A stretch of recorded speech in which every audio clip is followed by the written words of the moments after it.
Families, நம்ம இன்றைக்கி பார்க்க போகிறது காராமணி தேங்காய் பால் கிரேவி தான். வாங்க எப்படி செய்கிறதுன்னு பார்க்கலாம். அதுக்கு முன்னாடி நம்ம சேனலை சப்ஸ்கிரைப் பண்ணாதவங்க சப்ஸ்கிரைப் பண்ணிக்கோங்க.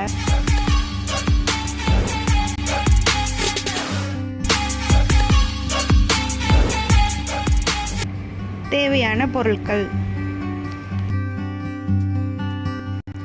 ஒரு கடாயில் 4 ஸ்பூன் எண்ணெய் ஆட் பண்ணிக்கலாம்.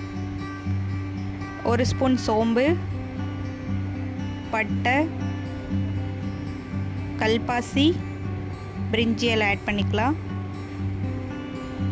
நறுக்கி வச்சுருக்க ஒரு பெரிய வெங்காயத்தை ஆட் பண்ணிக்கலாம். நறுக்கி வச்சுருக்க 2 தக்காளி ஆட் பண்ணி வதக்கிக்கலாம்.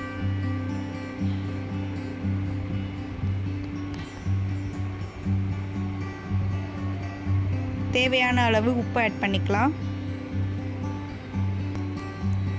ஆல்ரெடி வேக வச்சு எடுத்திருக்க காராமணியை அதோடு ஆட் பண்ணிக்கலாம்.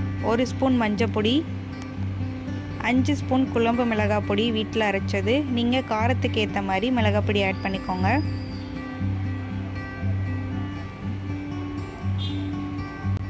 அரை மூடி அரைச்சி வடிகட்டி வச்சுருக்க தேங்காய் பால் இதோட ஆட் பண்ணிக்கலாம். நல்லா கிண்டி விட்டுருங்க.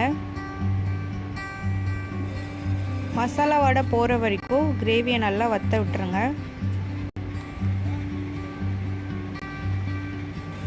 பாருங்கள், கிரேவி கொஞ்சம் வத்திருச்சு. நல்லா வற்றணும். கடைசியில் ஆயில் கொஞ்சம் ஆட் பண்ணிக்கலாம். கிரேவி கொஞ்சம் வத்திடணும். அவ்வளோதான், அருமையான காராமணி தேங்காய் பால் கிரேவி ரெடி. இந்த ரெசிபி உங்களுக்கு பிடிச்சிருந்தா நம்ம சேனலை சப்ஸ்கிரைப் பண்ணுங்கள், லைக் பண்ணுங்கள், எல்லாருக்கும் ஷேர் பண்ணுங்கள். அடுத்த ரெசிபியோடு உங்களை சந்திக்கிறேன். பாய்.